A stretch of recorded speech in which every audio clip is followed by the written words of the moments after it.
Hi everyone, Zodiac Leader 635 on Gemmy Master Animatronics, and today I bring you the long-awaited review on my holiday hip-hopper Santa Claus.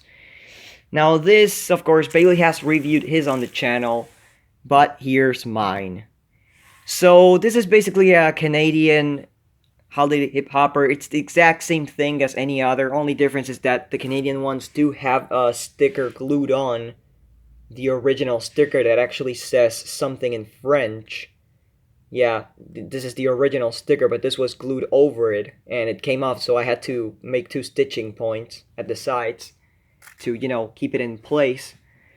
But this basically got sent all the way from Canada, from my friend Daniel Aguilar's, which, in advance, thank you very much, I love it.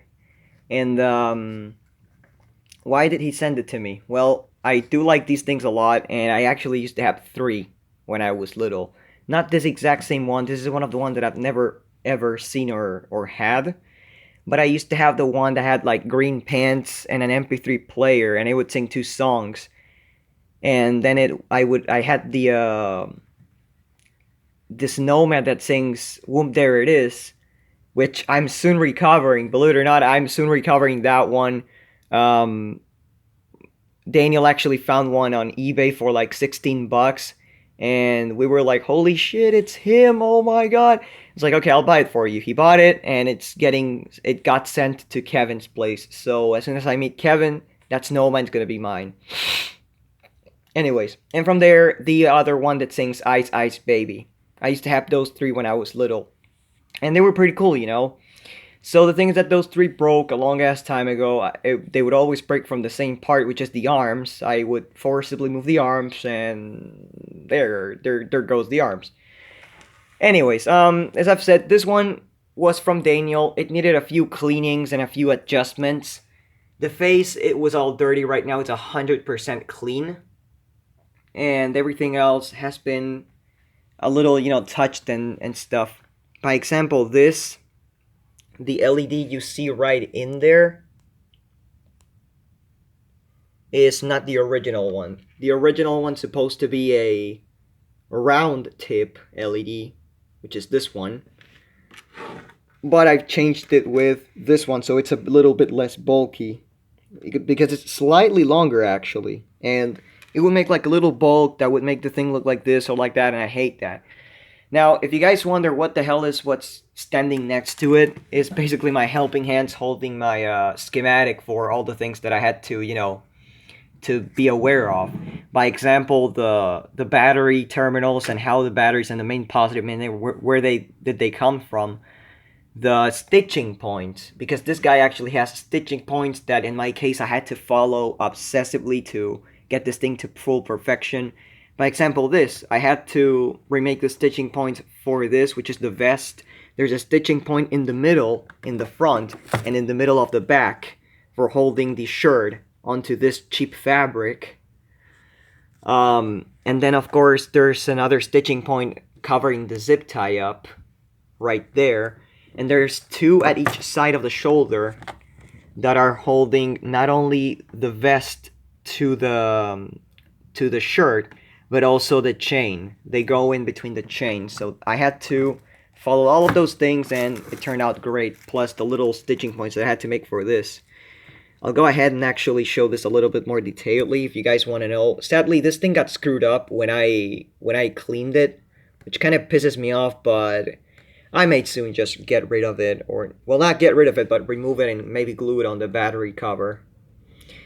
Anyways, I know these things have been made ever since 2005. Now this one is 2006, and can't get over how soft the beard is. Anyways, the reason why I say that is because at the bottom here, there's this battery cover. This battery cover had actually a broken tab, and it was somewhat melted, meaning that whoever had it before Daniel actually ruined that. But anyways, I fixed it up, and it's fine. This one has a 2006 date sticker right there, which it says September 25th of 2006. Now this thing had a little bit of corrosion but it was not a big deal. I actually found out that if you take the battery contacts out and you dip them in vinegar, after a few hours, or maybe not even an hour, the thing looks amazing. Now, it all depends on how bad the metal is underneath, because if the metal is rusted, you're not really going to have that much of a good result. I mean, I'll go ahead and actually look real quick for the contact. The first one I ever did a test on, which is this one. As you guys can see, it polished most of the thing off, but in the bottom you can see the copper and the rust. So it does take the corrosion out. It actually does a chemical reaction.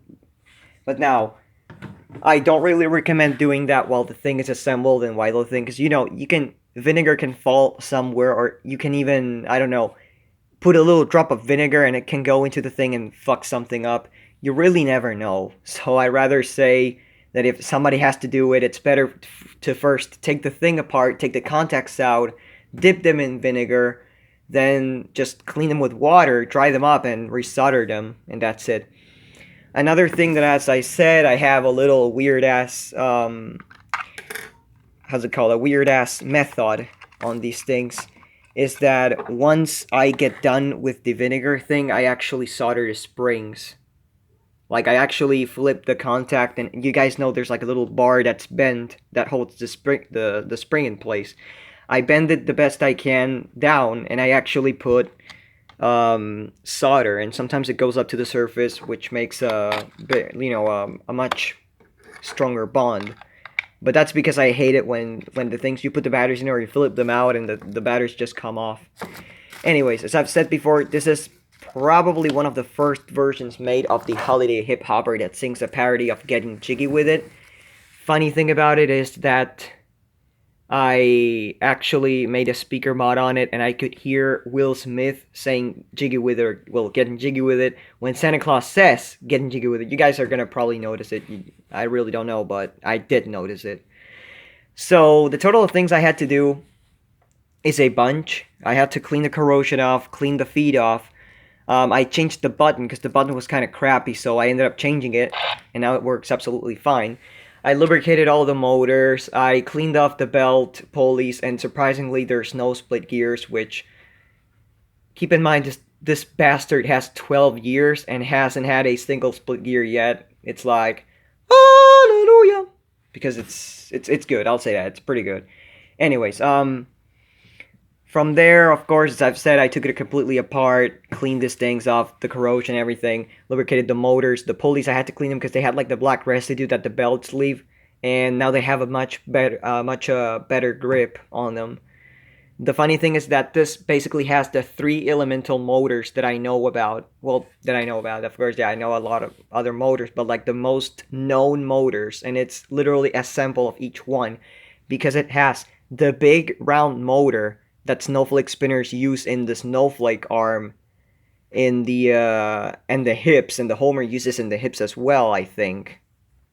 It has that one for the arms, and it's belt driven.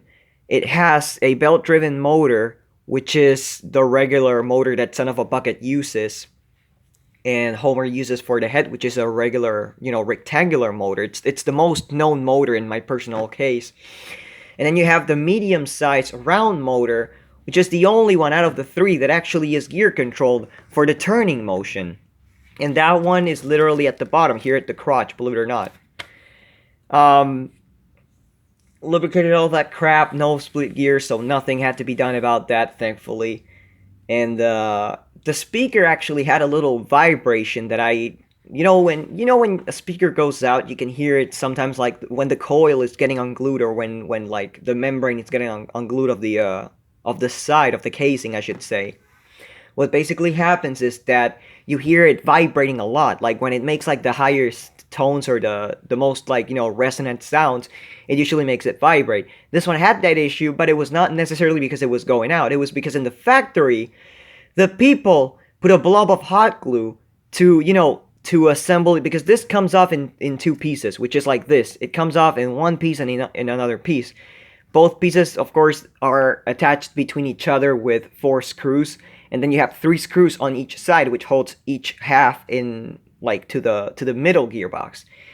Now, on the side, the speaker was glued. And basically what happened is the blob of hot glue got to a side of the membrane. So let's just say this was the speaker, which was not, but it's just a comparison. They glued the wires, like not they glued, they put hot glue over the wires, and a little bit of hot glue entered here and touched the membrane. So that's why the thing was vibrating, but now it sounds just perfectly. It was just that, so I was happy that I didn't go and, have to bother buying another stupid speaker for it. Anyways, other than that, I remade the battery tab, as you guys could see, and I had to fix the arms too. Here's a little thing that I'll go ahead and say. All of the things on this guy are actually screw. He doesn't have any, as far as I'm aware of, he doesn't have any square shaft or anything. For the head, he actually has a mechanism on the head. I never knew these things actually had the gearbox in the head. Even the frogs have them.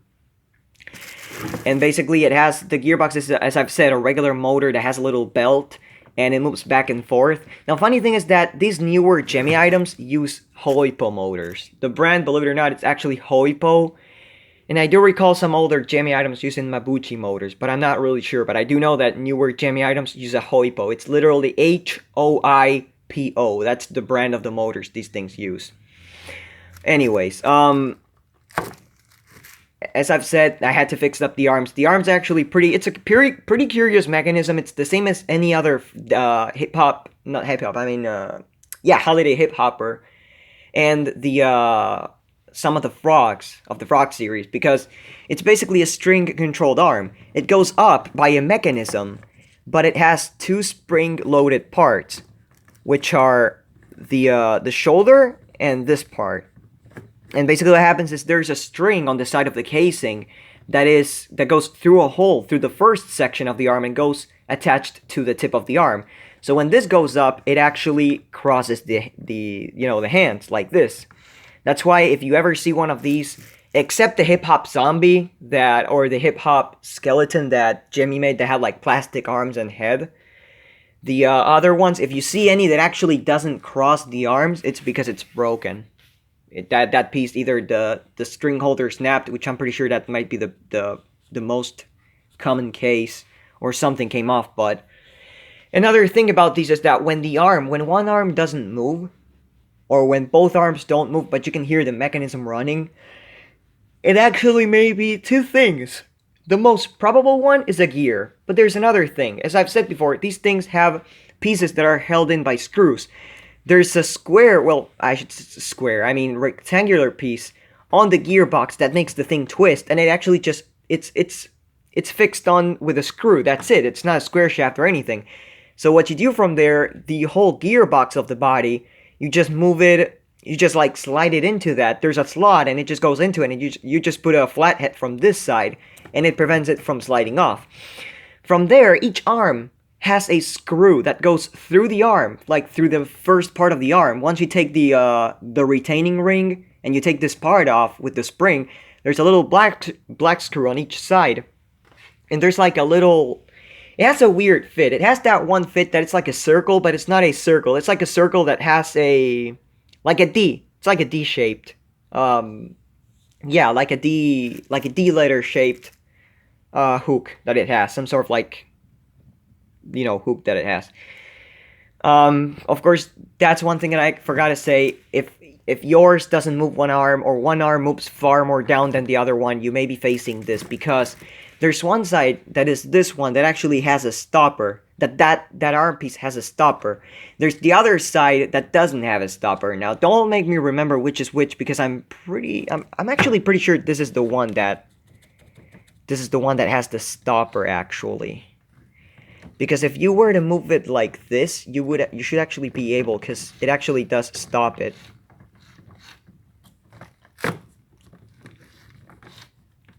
Yeah, it's this one. This is the one that has the stopper. And that piece actually splits. It's a piece that, here's how it works, okay? If somebody actually does this, like when it's about to raise its arms, you turn it off, the arms drop down. Now the gearbox sometimes is so strong that it basically snaps the piece. And that's why one arm doesn't move, or either that or somebody forcing it. because there's many ways this thing can break. There's a snapped arm. I can see that happening because of how flimsy, well, not flimsy, but how, you know, how basic the structure of the arm is like, because it has literally a little wire that goes from here to here, and here it basically has a piece of plastic that's just held in by a screw and a spring attached by a black string that goes through the other piece. It's a pretty flat, structure. But yeah, as I've said before, if one has this issue where this arm goes far more down or something, it might be because of this arm that's breaking or something. Mine, in fact, had this arm broken and I had to fix it up. And as I've said, the best way to fix it is literally baking soda. I added like 5 or 6 layers, making a big ass ring on each side, and it's guaranteed not to break anymore. Because literally when I glued it, when I actually glued it in the sorry about that. When I glued it the first time with only glue, it basically just broke off. It went down and it broke off, and I'm like, fuck it. So what I ended up doing is putting baking soda, and the thing works absolutely fine. I mean, you'll be right now the witness of it, so be patient. But as I've said before, it needed a few things. It's not a big deal, but I'm thankful about it. I'm really, I love it. I personally love it, and as I've said before, soon I'll be recovering the wound. There it is, which is another one that I've wanted for years, ever since I lost mine. So yeah. Now I'll go a little bit with this just to show, because the funny thing is that this actually has labels. The board is actually mounted on the back of the circular structure, like the base where the feet are mounted in. There's a white piece of plastic. It's like a base. I'm actually gonna go ahead and show that for the hell of it. If you move the pants up, you can slightly see it, and if you move this like that, you'll be able to see that down here. It's where the board is at. It's basically mounted in 2 brackets. That's just how basic it is. And I hated that because the board was actually loose. It was loose from its place. Like, okay, well, why the hell did they even choose to do that? They didn't even add a screw or something. I mean, come on, a screw would be the best thing. No, they put just hot glue, and that's how it turned out. But anyways, here's a little bit about the board. Here's the back of the board and how everything was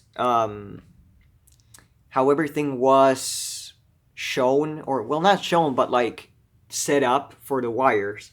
We have speaker, main positive, motor, like the first motor, which is motor 1 is the one for the head, and LED plus. Now here's one thing that I'll let you all know right now, and it's if you ever have a fried Gemmy item, if you want to know what direction does a motor spin into, it's very simple. If the motor spins into one direction, by example, Big Mouth Billy Bass, the head of this one, or by example, something as elemental as the disc shooting thing of Son of a Bucket, yeah, or by example, the mouth of Billy the Bass and Cool Catfish, or every single motor of the basic original Billy Bass, there's actually a way of finding that out, and it's because the motor has one of its wires connected to the main positive or the main negative, which means that the other one will be, like, by example, you have like this. You have motor 1 connected, and wait, what the hell? There's a mistake right here. I'm gonna correct it right now. I'm sorry. I actually put motor 1 minus. It's plus because it's positive. I'm not good with my other hand, so don't expect too much. There, plus. Motor 1 positive. Now, that means it's the main positive, and that means the other contact will definitely be motor 1 negative, which is the one that's right next to the positive, believe it or not.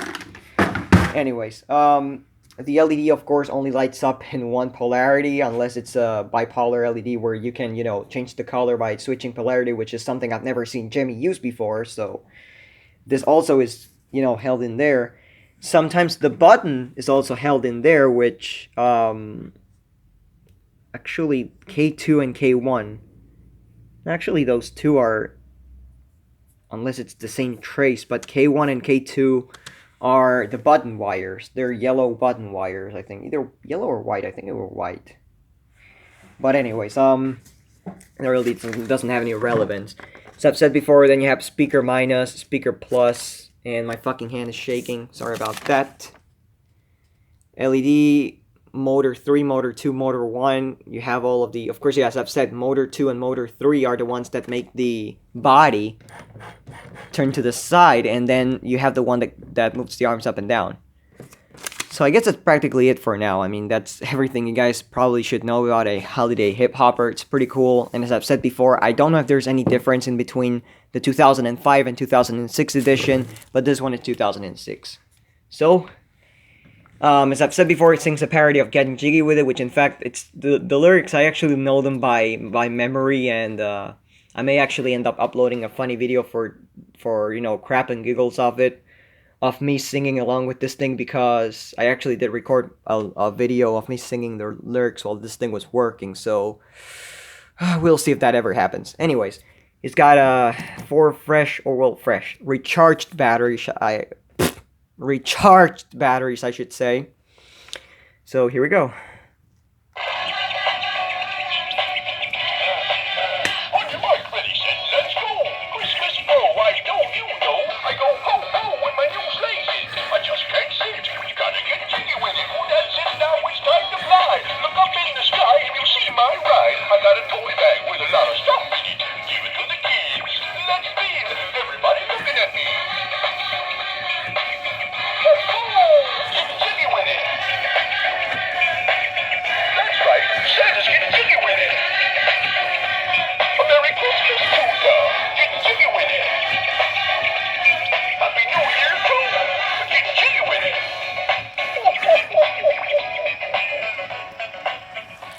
Now, one funny thing I've actually noticed about this one is that all the movements are exactly the same. There's like, it basically repeats the movements. That's everything it does.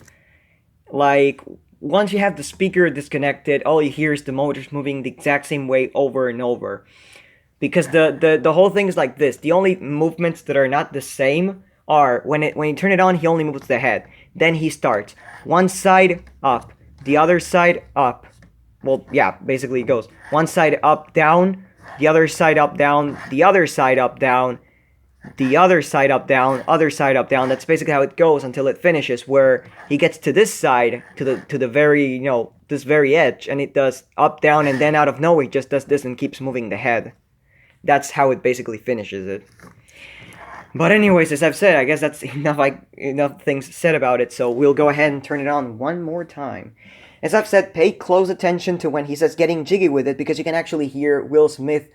It's like a karaoke version of getting jiggy with it, and you can hear Will Smith saying getting jiggy with it when this guy says it.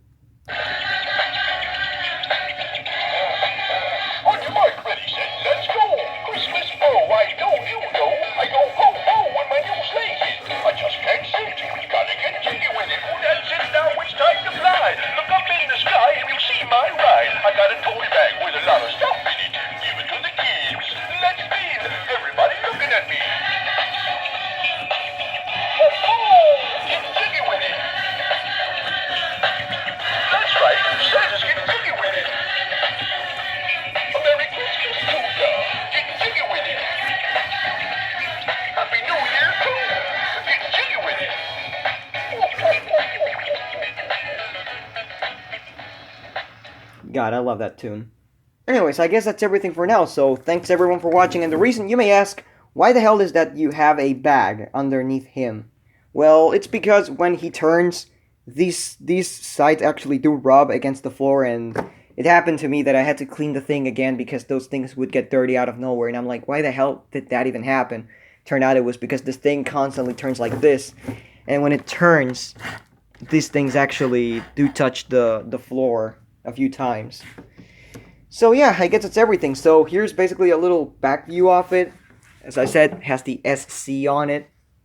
The Gemmy tag, which I'm pretty happy it's still intact. The back, the side, of course, that little ring it has that I really like. The push tag again for the Forsaken of it. Now, you may actually notice that this actually has a piece of cloth, or a different piece of cloth in between this and the, it's because the first time I actually made a mess. I'll be honest, I made a mess. If you guys can see, this is what was originally supposed to be in between the shirt and the chain. It was supposed to be this, well, chain, the, yeah, this light up thing. And I basically ruined it because I was stupid enough to not measure how much hot glue I put, but I'm pretty sure that with this it actually covers it pretty damn well. So yeah, I guess that's everything. So thanks everyone for watching, and I'll see you all in the next video. Oh crap, it didn't. God damn it.